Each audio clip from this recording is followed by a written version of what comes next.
Vamos agora falar sobre projetos de lei de autoria de parlamentares da Alesp que atendem às necessidades da população.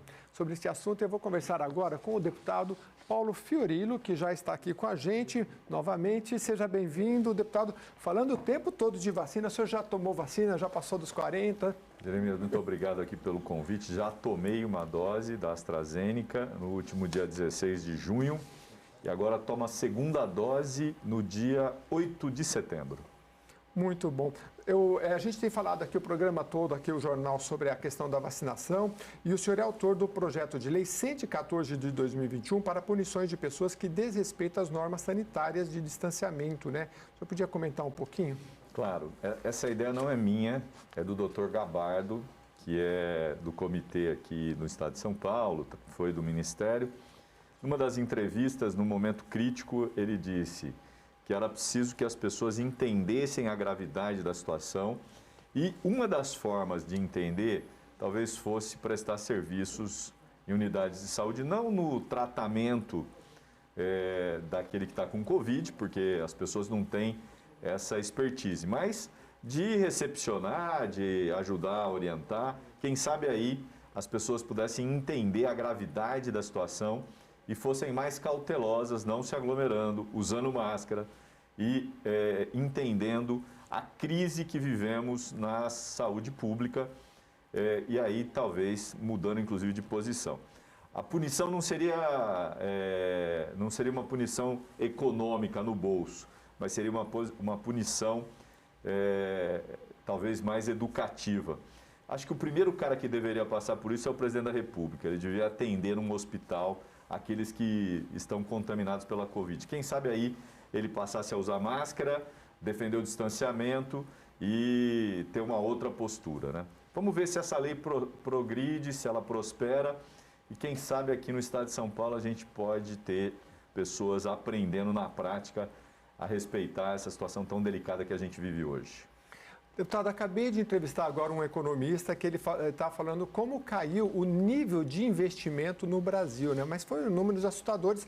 Ele falou, olha, teve a questão global de investimentos de um lado para o outro, mas o Brasil sofreu mais por conta da vacinação, porque o investidor ele olha e fala assim, mas está muito lento. Então, lógico, se você coloca dinheiro onde outros locais, né?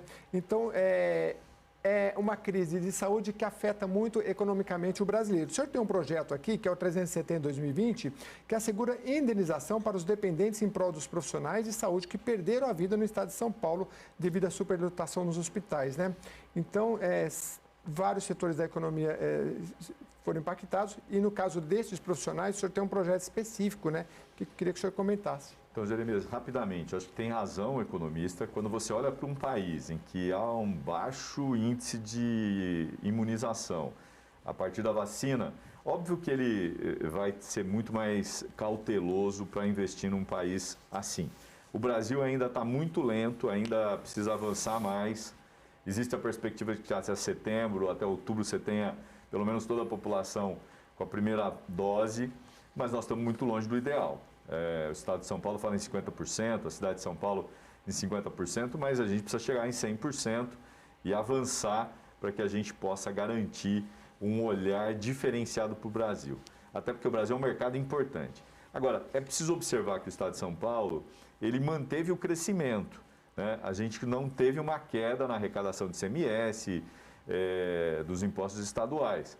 Isso mostra que há uma atividade econômica funcionando. Aqui, nesse caso do projeto que você fez referência, a gente está preocupado com aqueles profissionais de saúde que faleceram e que acabam deixando a família sem uma alternativa econômica. Então, a gente pensou como é que era possível o Estado reparar os muitos profissionais que faleceram por conta da Covid, tendo um seguro ou tendo um benefício para os seus familiares. Isso ajudaria muito a manter essas pessoas num padrão de vida sem perder o arrimo de família muitas vezes, sem perder uma fonte econômica importante. Saiu matérias recentemente mostrando que muita gente que perdeu aquele que provia a casa vive hoje numa situação muito delicada de vulnerabilidade. Tem mais um projeto aqui do senhor, o 42 de 2020, né, com o início da imunização contra a Covid, surgiu uma série de denúncias de pessoas que tomaram vacina indevidamente, né, furando a fila, né? Aí o senhor, então, na época, já protocolou esse projeto para que a população todos sejam imunizados. Como é que é isso? Então, a ideia é muito voltada para a transparência. A gente apresentou vários projetos, você se recorda, no início a gente teve vários problemas com a vacina. A gente teve o caso lá de Belo Horizonte, gente que teria tomado uma vacina que na realidade não era vacina. Então a gente pensou como era possível dar transparência, identificando o lote, a pessoa que tomou. Na realidade, você teria muito mais informação, até para evitar problemas. Você sabe que tem gente que toma a primeira dose, depois esquece, não toma a segunda. Ou ainda pior, né? Tem gente que quer tomar outra vacina, até porque a gente tem hoje 5 vacinas sendo disponibilizadas aqui no Brasil. Então é preciso que a gente tenha um controle e uma transparência maior. Essa era a ideia que motivou o projeto e acho que ele é necessário e importante. Tem mais aqui, olha, projeto de lei 50 de 2021. Esse aqui tem a ver com a questão econômica que a gente citou agora há pouco, né? Renda básica emergencial, projeto, me parece, junto com a deputada Mônica Seixas, né? Eu até já conversei isso com o senhor outra vez, deputado, que a gente, entrevistando ONGs, que era da educação, o pessoal fala assim, a gente tem que dar cesta básica. Eu entrevistei prefeitos que falaram assim, olha, eu nunca imaginei que ia dar uma cesta básica para uma pessoa que eu conheço, assim, gente próxima a mim durante a pandemia, ou seja, a situação é realmente grave, né? Como é que é esse projeto? Jeremias, assim, infelizmente, a gente tem um número muito grande de desempregados, de subempregados e de gente que nem procura mais emprego. A ideia do auxílio era poder garantir a essas pessoas que estão na vulnerabilidade uma renda de R$100, que poderia ser complementar à renda federal. O governo do estado não teve interesse no debate que a gente fez aqui do Bolsa do Povo. Agora, recentemente, o governador anunciou o auxílio emergencial. Nossa proposta era para 1.600.000 famílias. Ele anunciou para 10 mil famílias que tiveram Covid. É importante, claro que é necessário, claro que é, mas tímido, um estado como o estado de São Paulo, que o governador adora falar que é a locomotiva do Brasil, que é a economia que não parou, que é punjante. 10 mil pessoas, 30 mil pessoas, 10 mil famílias. É preciso ser ousado, eu já falei isso. Por isso a gente apresentou esse projeto para ver se é possível dialogar com o governo do estado. O governo tem dinheiro, a gente já falou isso aqui. Superávit no ano passado foi mais de 7 bilhões. O governo tem pelo menos metade desses recursos, mais de 3 bilhões e meio, que ele poderia utilizar para abertura de créditos, para fazer um auxílio emergencial por 3 meses, o que ajudaria muito. Agora, ele não faz isso e propõe o programa Vale Gás, R$100 por mês durante 3 meses, esse auxílio emergencial para as famílias que tiveram Covid. É um governo que vai a conta-gota, né? A gente tem um rio de dinheiro e o governo segura, aperta, quando deveria ajudar as pessoas. Deputado, a gente está num trabalho extenso, agora vai para o segundo semestre, mas eu queria que o senhor tratasse um pouco da sua perspectiva aí, né? Não diria encerramento do seu mandato, porque ainda tem um bom tempo, né? Mas quais eram as perspectivas aí do médio e longo prazo? Então, Jeremias, assim, o mandato esse ano tem atuado muito na questão das relações internacionais, além do debate sobre desenvolvimento econômico regional com os países que têm consulado aqui no estado de São Paulo. Nós realizamos 2 encontros, o ano passado no Alto Vale do Ribeira, esse ano a gente fez na região do Pontal do Paranapanema, com o ex-deputado aqui, o Ed Thomas, que agora é prefeito lá em Presidente Prudente. Reunimos os prefeitos, colocamos 3 cônsules que dialogaram parcerias. As relações internacionais, na última reunião, a gente trouxe o cônsul de Israel, que apresentou propostas, inclusive concretas, de parceria com Israel. Então, nós estamos apostando muito nisso, principalmente porque, com a vacinação, você volta a poder encontrar as pessoas, a viajar, e queremos que os cônsules conheçam as regiões do estado e dialoguem com os seus respectivos países para buscar parcerias. Então, essa é uma perspectiva para o segundo semestre. Nós vamos apostar muito nisso, né? Assim, nós estabelecemos boas relações com a Itália, com a Suécia, com Israel, com a China, com o Canadá, e no segundo semestre a gente tem pelo menos 7 cônsules que a gente quer trazer para dialogar sobre as parcerias aqui no Estado. Além disso, a discussão sobre desenvolvimento econômico e sobre o auxílio emergencial, que nós vamos continuar brigando no segundo semestre. Acho que é um pouco essas são as perspectivas que a gente aponta daqui para frente. Óbvio que uma série de coisas pode acontecer, você pode ter a imunização atingir um patamar importante, isso faz com que a economia volte a crescer, mais gente vai estar empregado e óbvio que a gente não vai voltar ao normal que a gente já viveu. A gente vai viver um novo normal, usando máscara, sendo vacinado, evitando aglomerações. A gente está vendo alguns países que voltaram a reunir pessoas, a ter eventos, e é um passo importante. Aqui no Brasil, possivelmente o primeiro evento público deve ser na ilha de Paquetá, né, que eles estão propondo em fazer depois da vacinação em massa que está ocorrendo lá.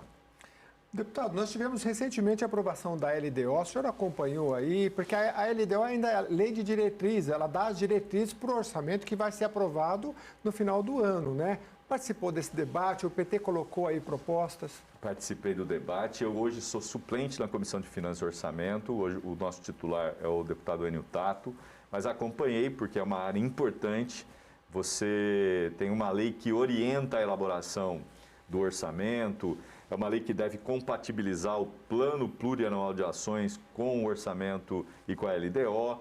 E a bancada apresentou emendas, poucas foram acatadas, por isso nós votamos contra. Votamos contra por 3 motivos básicos. O primeiro é que a desoneração para o próximo período, os próximos 3 anos, é muito alta. A gente está falando em 195 bilhões de reais.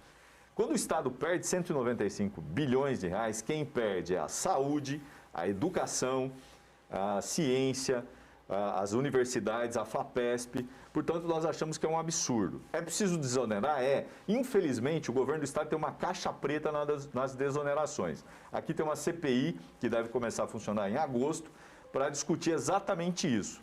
Onde foi... Onde o Estado deu tanto dinheiro, para quem deu e se teve ou não algum tipo de retorno.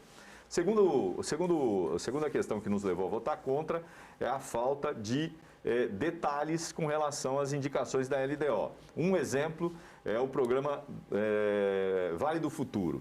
Você não tem quantificações, ações, não tem absolutamente nada. Portanto, a gente votou contra. E a terceira diz respeito a essa questão da regionalização do orçamento, que é um problema grave, que o governo, infelizmente, não faz isso, o que facilitaria a fiscalização por parte do Executivo e a gente poderia avaliar se o governo está ou não colocando recursos nas regiões mais carentes. Infelizmente, o governo não topou e a gente votou contra. Tivemos também, deputado, acho que o projeto de empréstimo de 8,8 bilhões destinado à infraestrutura da Sabesp foi um projeto que também teve aí uma loteria federal, já foi aprovado aqui na Leste, o senhor acompanhou de perto, né? Acompanhei o que a gente chamou de X-Tudo, né? Porque ele tinha lá 3 empréstimos no montante de 8,8 bilhões para a Sabesp, tinha recursos para digitalização, São Paulo sem papel e também 5 bilhões para obras que o governo não conseguia dizer quais eram as obras. Isso nos levou a questionar. Além disso, a gente tinha a criação da loteria e tinha também a alienação de imóveis. Um deles, a Casa das Retortas, que está destinada para a construção do Museu de História. Por isso, a bancada fez um amplo debate, pediu que eles detalhassem. Depois de várias reuniões, eles fizeram um detalhamento, a bancada entendeu que era necessário votar a favor.